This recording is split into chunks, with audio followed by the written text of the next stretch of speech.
महाराष्ट्र की राजनीति से आज बेहद दुखद खबर सामने आई। बारामती के पास लैंडिंग के दौरान अजीत पवार का चार्टर्ड विमान हादसे का शिकार हो गया, जिसमें उप मुख्यमंत्री अजीत पवार की जान चली गई। आइए अब आपको पूरे घटनाक्रम को विजुअल्स और टाइमलाइंस के जरिए समझाते हैं। आज यानी 28 जनवरी 2026 को महाराष्ट्र के उप मुख्यमंत्री अजीत पवार अपने मुंबई स्थित आवास से निकलते हैं। उन्हें अपने गृह क्षेत्र बारामती जाना है, जहां जिला परिषद चुनावों को लेकर जनसभाओं और राजनीतिक कार्यक्रमों में उन्हें शामिल होना है।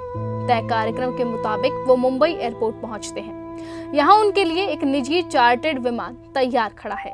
ये विमान VSR एविएशन ऑपरेटर का लियरजेट 45 है, जिसका रजिस्ट्रेशन नंबर VT-SSK बताया जा रहा है। विमान में कुल 5 लोग सवार होते हैं। उप मुख्यमंत्री अजीत पवार, उनके साथ एक PSO, एक फ्लाइट अटेंडेंट और 2 अनुभवी पायलट, कैप्टन साहिल मदान और कैप्टन यश।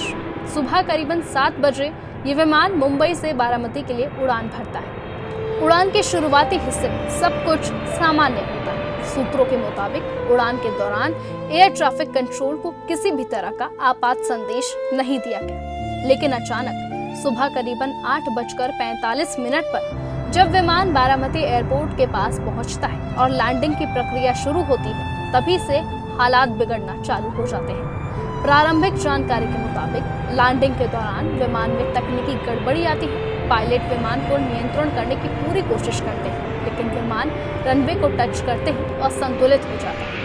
प्रत्यक्षदर्शियों के मुताबिक विमान रनवे से फिसलता हुआ पास के खेतों में जा गिरता है और गिर जाता है। जमीन से टकराते ही तेज धमाका होता है और कुछ ही पलों में विमान आग के गोले में तब्दील हो जाता है। विजुअल्स में साफ देखा जा सकता है कि आसमान में काले धुएं का घना गुब्बार उठ रहा है।